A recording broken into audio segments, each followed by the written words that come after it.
Everybody, what's going on? It's me, the Elite Ace. We're live action. You already know what it is. Here to bring you my thoughts on the upcoming Call of Duty Infinite Warfare and, of course, Battlefield 1. Now, yes, I've seen all the feedback, the videos, and the comments on Twitter, Facebook, everywhere regarding the dislike and like ratio of Battlefield and Call of Duty between the two. The dislikes on Call of Duty Infinite Warfare, what is, to my knowledge, is what the most dislikes ever of any trailer on YouTube, or is it the fact that it's the most dislikes of any video game trailer? I think it's the most dislikes of any trailer ever, and I think the positive, the thumbs up goes for Battlefield 1. Now, this is the thing. I'm not gonna get Battlefield, but I am gonna get Call of Duty Infinite Warfare. Now, wait a minute, before you, before you even click away from this video or just spam me with just hate comments, hear me out. Hear me out. One thing this should be called is Call of Duty Circular Warfare. Let's start off with the Call of Duty first. And to clear it up, no, I'm not getting it because of Infinite Warfare. Hell no, I'm getting it because of the Modern Warfare remaster. Now, I wish you could buy it separately because I really would. And to be honest, when I get Infinite Warfare, I'm gonna play the remaster first of Modern Warfare. Now, this is the thing. Let's start off with Call of Duty. I noticed that old school gamers, especially new school gamers, the old school gamers, some have become corrupt. Then you have these new age gamers that's just, damn, I don't even know where to begin with them. There was a time when the first person shooter genre, especially the Call of Duty, it was just saturated with World War I, World War II. I mean, you have Call of Duty Finest Hour, Call of Duty 2, Call of Duty 2 Big Red 1, Call of Duty 3, Call of Duty World at War, Battlefield 1942, Battlefield 1942 The Road to Rome, Battlefield 1942 Secret Weapons of World War II. Then you have Medal of Honor Allied Assault, Medal of Honor European Assault, Medal of Honor Infiltrator, Medal of Honor Underground, Medal of Honor Vanguard, Medal of Honor Heroes, Airborne, Frontline, Heroes 2, Medal of Honor Rising Sun, and Medal of Honor Pacific Assault. And you know what's funny? These are just the ones I could find. I'm pretty sure there's way more within the Medal of Honor genre or the Battlefield genre. These are just the ones I could find. Now, with the companies and the gamers knowing that it's just oversaturated with the World War II, because World War I and World War II settings, because to be honest, I got tired of it. And I'll never forget, eons ago, back on Attack of the Show. Remember that show on G4?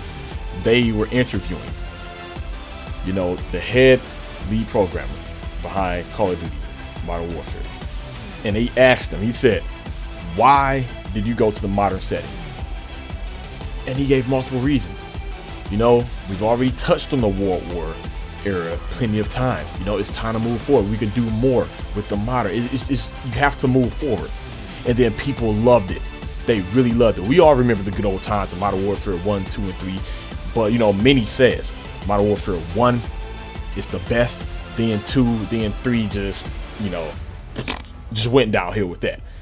And then they start going into the future. Well, Black Ops 1 wasn't necessarily in the future, but Black Ops 2, 3, Advanced Warfare, things of that nature.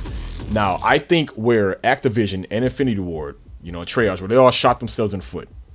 The whole idea, whoever idea was to come out with Call of Duties at a yearly rate. I've never experienced anything like that before, really. I mean, some would say with the Mega Mans, yeah, but they should know. You are going to tire the fans out with it. I think they got greedy. They got cocky and overconfident because they seen the sales.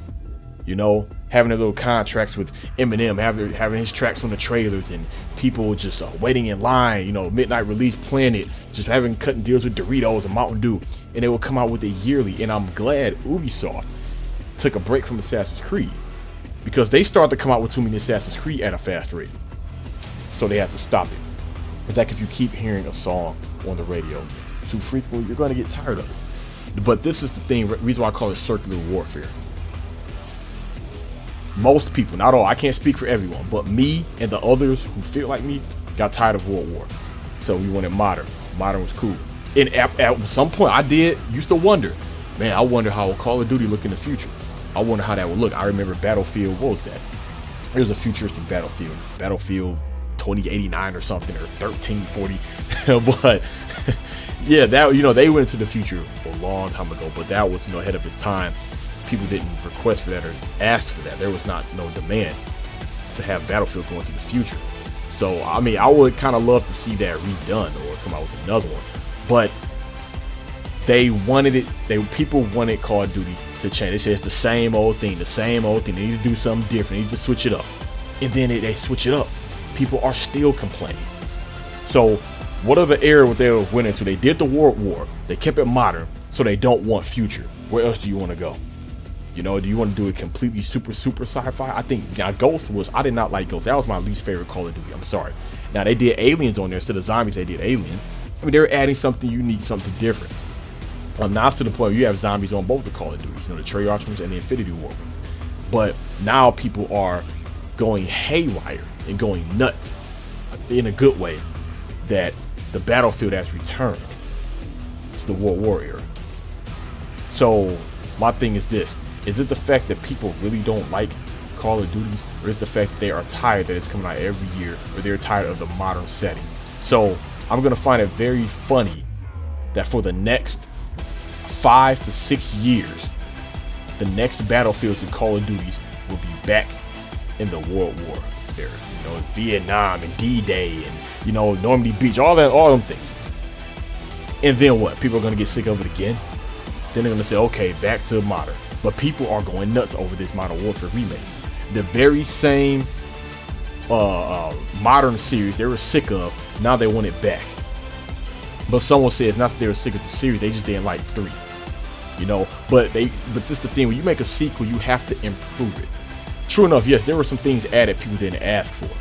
But just imagine if Modern Warfare 1, if 2 was just like 1, and 3 was just like 1. No real improvements at all. Just the same kill streaks, but just more guns. Over time, that will get boring. You know it would. You know it really would. I mean, but to me, I'm not getting Battlefield 1 because I am done. I've been done with the whole World War setting. Now, don't get me wrong, it looks good. Graphics look good. Now, engine and gameplay is 2 different things. All right, 2 different things, debatably. It looks good. I'm pretty sure it's going to sell a lot.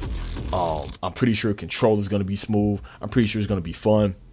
But a trailer can hype up a lot of people. There can be times where a game can turn out to be worse than what the trailer has led you to believe, because a lot of these trailers, they make up these kind of scripted multiplayer events to give you an idea of what could happen. But every match you play is not going to be like that. I've played some cheap ass matches on Battlefield and Call of Duty. I've played some boring ass matches on Battlefield and Call of Duty. But on the trailer, they hype it up so much to where you think every time you hop in multiplayer, it's gonna be like that. Now, maybe if you have a dedicated clan or team, you know, maybe we'll get lucky at some hype ass matches. But the matches won't be a perfect shot for shot as how the trailer is. But I do like the I did like the trailer, the music. It was just like, I'm not getting it. I've been there before. Now, as far as this Infinite Warfare, the hype for me wasn't there because it seemed like this is as far as they can take it. They're going to space. Advanced Warfare, I thought they couldn't take it no further than that in terms of future, but now they're taking it to space. I mean, but it's not too sci-fi. You know, you don't see any. It's not, you don't get a Metroid vibe from it. You know, the ships don't look too sci-fi-ish. You know, they don't have no laser guns and plasma rifles and things like that. But there will be another trailer. More details will be revealed about it. But the last thing I'm gonna say, and I'm gonna wrap this video up, is the fact that you have multiple reasons why Call of Duty, that new trailer has that many dislikes. And I really wish YouTube could implement a system, you know, Google implement a system in YouTube to where you can give reasons as to why you give a dislike, you know, so they have it categorized. Now, you have people that just like to be on the hate train, which I think is messed up and pathetic. You know, nowadays it's cool to hate Call of Duty. It's cool to bash Call of Duty. If you like Battlefield, you gotta hate Call of Duty, and vice versa. people literally would take time out of their day to just give it a thumbs down, which I think is pathetic. Yes, true enough, it doesn't even take 13 seconds to click on a video and then give it a thumbs down. I get that, but that's not my point. The point is, if you don't like something, why go to the video? Everyone knows I don't get down with One Piece. I was told about the new game. Did I look at the trailer? No. Did I look at the screenshot? No. Am I gonna go to the One Piece trailer and give it a thumbs down? No. That's stupid and pathetic. It's not that serious. It really isn't. These people take this Call of Duty and Battlefield stuff so personal. They are hell-bent on just going out their way to give it the thumbs down because they want to get on the hate train. Like, yeah, I don't like Call of Duty, Team Battlefield. Or yeah, Team Call of Duty, I hate Battlefield. No. Now, is it really that serious? Now, the other reason for dislikes are the genuine straight-up ones. You got people who still like Call of Duty, they just don't like it in the futuristic era, so they gave it a thumbs down because it's in the futuristic era. That's straight up legit. And then some gave it thumbs down because of that song. That song, no. That song did not fit the trailer for me. I didn't like the song at all. But I mean, when people say a game is trash or the game is garbage, you're talking about just the whole game as is. Graphics, shadows, animations, textures, hit detection, invisible walls, music, menu, replayability, controls, so every single thing you think is obviously going to be trash. Because I remember how games used to be, how far games have come, you know. So to say something is complete trash, especially when I'm not even playing it, but then again, some people know what to expect, especially when it drops every year. I think they just need to take a break. I think the best move for them to be is to take a break. They should have dropped the trilogy remaster and just take a break. That's what they should have done. But I bet the next Call of Duty, you're going to have to get Modern Warfare. It's going to come with Modern Warfare 2. The next after that, Modern Warfare 3. But I think the reason why Modern Warfare 2, the Modern Warfare series was the best because you had the most, you cared about the characters more. The characters had the most personality. It was in a more believable world because back then in World War, we weren't alive back then. And then this futuristic stuff, it's not completely real. A lot of that stuff is based off of prototypes, and we won't even live to see that type of stuff. You know, some of it will never even exist with this modern setting. You know, we can really relate to that. It's what we see on the news or the military channel, things of that nature. A lot of you have gone to gun range like myself, you know, and shot the same firearms that you shot in the Call of Duty game. And yeah, that's one thing about it. So give me your thoughts, comments, and concerns. Are you amped that this Battlefield is back in a World War setting? And are you going to get Infinite Warfare just for the Call of Duty remaster? Because I know I am. Thanks for watching. See you on the next video. Signing out.